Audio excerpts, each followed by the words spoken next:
что такое Украина? Ведь все, что вот Южная Украина и Восточная, Одесса, Харьков, Днепропетровск, Херсон, Николаев, это Россия, это Новороссия, Малороссия. И там живет 12 миллионов русских. 12 миллионов. И половина украинцев, они говорят на русском и хотят жить с Россией. 17 марта 70% Украины проголосовало за то, чтобы остаться в Союзе. То есть в Союзе с Россией. Поэтому деклараций, документов можно много принять. Можно много. Но Донбасс уже останавливается. Все. Крепежного леса нет. Что, Донбасс, шахтеры будут сидеть, что ли? Они выйдут. Севастополь, моряки русские что будут? Украинский язык изучать, что ли? Там появится броненосец Потемкин и шарахнет, где надо, так сказать. Вы так рассуждали, что ну вот Украина решила. Ну, вооруженные-то силы стоят в основном из русских, ракетные войска, русские офицеры стоят там, ядерное оружие. Они что, будут по России стрелять? Поэтому вооружение-то на нашей стране, сила на нашей стране. Но это братья-славяне, поэтому здесь медленно, но мы постараемся их убедить, что нужен единое славянское государство, вечный союз наших трех народов. И это основа этого государства было и есть и будет. Иначе мы остаемся без морей, без портов, без той экономики, которую создавали. И им всем будет хорошо, нам с вами будет плохо. Почему все время думаем о том, что там будет? Пусть они волнуются, что будет в Москве. И кто скоро в Москве будет находиться у власти. Это их должно волновать. А вы все время думаете, как там, что там скажут. Значит, будем беднеть, хереть, но пускай будет хорошо в Западной Украине, в Прибалтике, Закавказье, в Средней Азии. Они нас ненавидят с вами, ненавидят нас, понимаете? И при царе ненавидели, и при большевиках, и при демократах, и при мне будут ненавидеть. Национальный вопрос никогда нельзя решить окончательно. Никогда. Вам вбили в голову дружба народов. Нет ее и не будет никогда дружбы народов. Нужны здоровые экономические отношения, сильное демократическое государство. Русские, которые живут на Украине, у них есть право жить под российским флагом. Если они этого захотят, мы, Россия, это обеспечим. И нас никто не остановит. Ни США, ни НАТО. Про флот забудьте. Флот русский никогда из Севастополя не уйдет. И никто к нему не прикоснется. За газ будете платить по мировым ценам. И русский язык будет иметь свободное хождение на Украине. Две разные Украины. Западная, это то, что входило в Австро-Венгрию, Польшу, то есть это вот Прибалтика, будем говорить так. То есть Прибалтика. А вот Восточная Украина, это Ташкент. Ну, у нас в СССР почему распался? Потому что эстонцы и узбеки нельзя в одном государстве. Совершенно разные люди. Поэтому Восток это Россия. Донбасс-то ведь Сталин подарил. Крым, Хрущев, это все входило в состав России. Там в основном русское население. И Янукович, и одна из причин победы его, что все-таки он знает украинский, но в основе он русский человек. В перспективе так и произойдет. Что Запад не отдаст нам Украину. И нам невыгодно, чтобы она уходила вся, становилась второй Польшей. Поэтому идеальный вариант, конечно, это назад в Россию. 8-й или 9-й уже федеральный округ. А когда это может произойти? Через 5 лет. Почему через 5? Ну, потому что экономические проблемы будут ухудшаться, и лучше всего объединяться. И Европа же объединилась. Я бы согласился с Александром, если бы я говорил о цельной органичной стране. Действительно, с какой стати мы здесь сидим в Москве и делим чьи-то территории. Но это русские, вы понимаете, я прошел Украину, протопал ее. Через 5 Украина не устоит в том вот формате, как сейчас. Поэтому идеальный вариант: Восток и Юг отходят к России. И потом это подарки, Александр. Ну вы же крупнейший предприниматель страны, у вас приличные капиталы, все это честно заработано. Но почему должны дарить территории с людьми, как вот башня какая-то, крепостное право? Раз и отдали значит, всю южную... Это, вы понимаете, что слово Украина вообще там неприменимо? Крым, причем есть Украина? А что, Николаев это Украина? Что, Донбасс Украина? Одесса вообще никогда себе не стала Украиной. Украина вот! Возвращаем подарки обратно. Украина, Чернигов, Полтава. Вот Украина. Я, пожалуйста, соглашусь. Вот все, что Горбачев и Ельцин делают последние годы, мы бы сделали наоборот. Поэтому, если хотите знать политику партии, помните, Ельцин говорит либерализация цен, ЛДП говорит заморозить цены.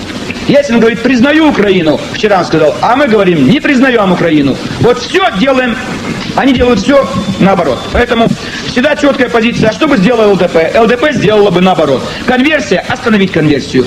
Вывод войск, остановить вывод войск. Сперва подготовьте города, военный городок, сперва подготовьте полигоны.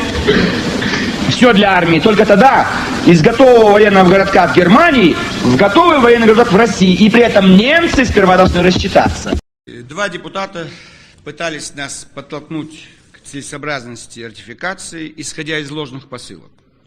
Депутат Лукин скрыл от вас всех, что именно потому, что отсутствует договор между Россией и Украиной, никто Украину никуда не примет. Ни в НАТО, ни в Европейское союзство, никуда. До тех пор, пока в Украине не будут урегулированы пограничные вопросы. Он, величайший наш международник, вас сегодня обманул здесь. Именно это самое главное. Это сердцевина того, что нельзя и не нужно ратифицировать.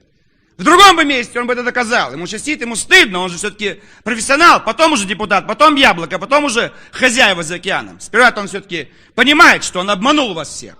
Второе, Геннадий Андреевич, то же самое вы здесь сейчас заявили о необходимости ратифицировать, ссылаясь, так сказать, на некоторые позиции, которые тоже никак нельзя воспринять. Именно потому, что у нас нет договора, мы можем спокойно с вами дальше думать и решать вопросы все наши территориальные, пограничные. О каком государстве вы говорите? Как-то сложилось государство. Вы в истории мне найдите, я историк, найдите мне хоть одну строчку, что существовало государство Украина. Где и когда? Где? С 17 по 22. Демократическая Украина с Петлюрой и с Махно. И потом мы всех вычистили из Киева. Потому что Киев это начало России. Киев. Поэтому никогда в истории не было украинского государства. Никогда. Если мы с вами в марте 96 года отменили Беловежские соглашения, за что 9 марта нас чуть с вами всех не арестовали здесь, слава богу, 2 генерала, не позволили. Мы не хотели этих Беловежцев. Это было ровно 7 лет назад, это преступление. Это кто создавал государство? Кто позволил этим 3 гражданам собраться в тайге ночью? И Горбачев ходил по Кремлю, ему говорят, дай команду КГБ арестовать. И Горбачев не дал, он главный предатель. Никакой Украины нету, никакого СНГ нету. Если СНГ есть, давайте сходить. 3 позиции. Российской империи нету, согласен, плохо. Советского Союза нету. Где Украина? Она в СНГ же не вошла. Она же обманула нас всех. Она нигде, ни в каких органах СНГ не участвует. Она во всем участвует как гость-наблюдатель в западных любых организациях. Она уничтожает нашу армию на Украине. Она разрезает наши самолеты. Ведь я вам объясняю, как юрист-международник, если мы подпишем этот договор, Турция заберет Севастополь. Вы же дипломат, министр Иванов. Объясните им, как Крым отошел к России. По Кючук-Канаджирскому мирному договору, в котором есть строчка. Если когда-либо юрисдикция России не будет над Крымом, Крым возвращается Турции. И она будет иметь право забрать Крым. И никогда уже не получим Крыма. Именно ратифицируя сегодня договор, мы признаем, что мы, Россия, никакого отношения не имеем к Крыму и к любым другим территориям. Вот он 3 ложных посылки, и от вас-то скрывают. Поэтому не надо ратифицировать.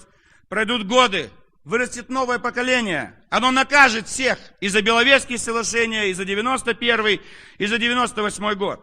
И если мы хотим действительного единства, как раз нужно делать, как делает Лукашенко. И нам говорят, что вот, мол, сегодня на Украине смотрят, если мы не заключим, то антирусские силы воспрянут. Нет, наоборот, ложь. Ложь. Этот договор создан антирусскими силами. Раз к вам пришли из МИДа, вы должны иметь в виду, что МИД полностью под колпаком от Государственного департамента. Все, что МИД выдает, все согласовано с Госдепом США. Это филиал Госдепа. Прямое указание на то, что американцам именно это и надо. Геннадий Андреевич, вы заблуждаетесь в этом, думая о том, что там 500 дипломатов, это они подготовили договор, не украинский, русский народ. Они подготовили этот договор специально. Они сидят, чтобы скорее договор, скорее тут же будут ставить пограничные столбы. И вот тогда уже трудно будет что-либо сделать. Сегодня в поезд входят просто таможенники, пограничники. Когда столбы и колючая проволока, они дали уже деньги. Дали деньги, чтобы поставить пограничные столбы. И вот тогда вы действительно ни лекарства не направите, не поедете никуда. И вы вспоминаете 42-й год, кого-то там ранили и война. Я в 91 году вышел с самолета, и они против меня поставили автоматчиков, чтобы я не прошел в город Севастополь по приглашению депутатов городского совета. Это был 91 год. Поэтому все, что сегодня на Украине делается, это прозападные силы. Они все делают для того, чтобы помешать Украине оставаться частью нашего содружества. Этот договор им нужен для правового оформления своих действий. Поэтому не надо обманывать. Наша армия стоит в Приднестровье, и Украина мешает. Она мешает полетам наших самолетов. Она закрывает уже сегодня нам небо для наших военных самолетов, следующих нашу оперативную группу в Приднестровье. Разве не они это делают? Разве не они запрещают нам менять оборудование менять, так сказать, технику, солдат, всячески препятствуют. Не имея договора, препятствуют. Получив договор, все. Мы развяжем руки, рамочные, чтобы отделиться окончательно от России. Правильно вы говорите? В рамках этого договора нас заставят, заключив рамочный договор, мы принимаем автоматически обязательство заключить все последующие, истекающие из отдельных позиций, по которым русский язык не будет никогда на Украине. Сегодня еще можно его сохранить. А по рамочному договору это другое государство. Мы не имеем права больше вмешиваться. Сегодня, если мы ратифицируем все, любые ваши взгляды, что вы не можете послать лекарства, это вмешательство во внутренние дела Украины. Она имеет право не принимать ваши лекарства, деньги, вводить любой язык. Она турецкий введет, и мы не имеем права вмешиваться. Это чужое государство. Сегодня оно не чужое. Сегодня Украина анархия. Она никто, она нигде. Нигде Украина. Она наша поэтому. Потому что Украина означает Украя. Украя Российской империи. Откуда это слово русское? Это великороссы русские. Малороссы, они малая Россия и белорусы. Все, один великий народ был искусственно разделен из-за войны. Поляки захватили нашу часть на западе, и литовцы, и сделали католиками ту часть. Белорусов и украинцев. Все, вот нас в этом плане разделили, чтобы православных оттеснуть. Они же захватили все русские церкви. Никакого договора нет, все русские храмы сегодня захвачены. Ими, без всякого договора, насильно, и народ не идет молиться в эти храмы, потому что это хулиганы религиозные. И храмы пустые были, и все, никто не идет туда. Вот они без договора все сделали. Русские школы зашли. Вы подумайте, 200 школ в Киеве было. Сейчас ровно в 10 раз меньше. Всего 20 школ. И их закроют. И увольняют везде. И вводят везде украинский язык. Поэтому не надо нам морочить голову и обманывать. Вам дали задание, дипломаты молодцы, можете требовать. Но депутаты на то и депутаты, что направлены народом сюда. Действительно, на Украине же просто-напросто половина это русские. Какой договор? Между кем? Что, мы должны разделить наш народ? Русские живут там. Я согласен. Референдум. Проведем референдум в 99 году. Летом. В нормальную, хорошую погоду. Какой хочет видеть себя Украина с 1 января 2000 года? Если большинство жителей Украины скажут, что они хотят жить в самостоятельном украинском государстве, немедленно в декабре 1999 года ратифицируем.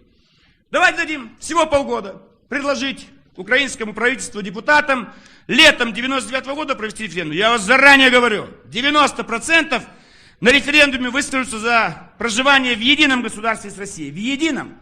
А март 1991 года, разве они уже не высказались? Их же обманули потом, проводя повторный референдум. Поэтому не надо обманывать там друг друга. Никакой ратификации. Пожалуйста, дадим возможность народам Украины высказаться, чего они хотят. Пока это происки Кучма. Кучма обманул.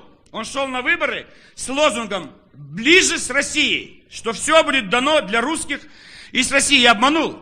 Только они его привели к власти, русские. 12 миллионов проголосовали, думали, что он будет лучше Кравчука. Он хуже Кравчука. Как у нас Горбачев, Ельцин поменяли, только хуже получилось, да?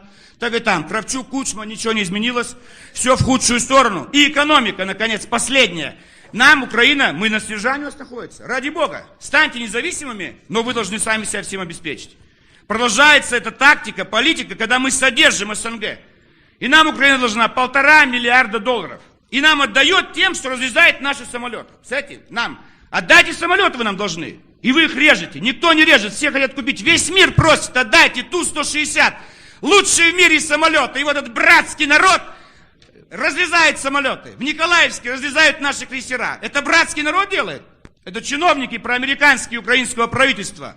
Купленные. Поэтому нельзя ратифицировать. Сегодня нет власти на Украине. Там обман, как и у нас обман. Пока все фальшиво, и экономика, и демократия. Референдумы. Проведем в 1999 году.